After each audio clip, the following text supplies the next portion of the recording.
గారు మీరు తెలంగాణలో కాంగ్రెస్ ప్రభుత్వం 6 గ్యారంటీలు కాదు అర గ్యారంటీ కూడా ఇవ్వలేదంటారు.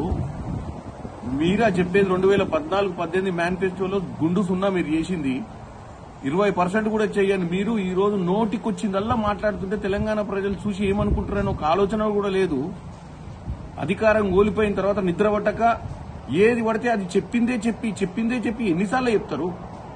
ఏకకాలంగా నువ్వే మన ఈ మధ్య ఒప్పుకున్నాం, మేము 10 సంవత్సరాలల్లా రైతులకు అన్ని రకాలుగా 85,000 కోట్ల రుణమాఫీ చేసినామని చెప్పి అన్ని కలిపి మేము ఒక్క సంవత్సరంలోనే రైతుకు 50,000 కోట్ల పైచిలకు రుణమాఫీయే కాకుండా రకరకాల స్కీమ్ల ద్వారా ఇచ్చినాం.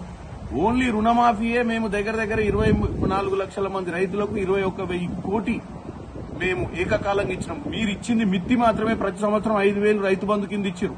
మేము ఆల్రెడీ రైతులకు చెప్పినాం, రైతు భరోసా అనేది ఎవరైతే రైతులు పొలం చేసుకుంటారో వాళ్ళకే ఇస్తాము. రోడ్లు రప్పలు ఏమంటారు రియల్ ఎస్టేట్ చేసిన భూములకు మీ మాదిరిగా ఇయ్యమని చెప్పి, ఎందుకంటే ప్రజాధనాన్ని దుర్వినియోగం చేయం, రైతులకు ఇస్తానది రైతులకే ఇస్తాం.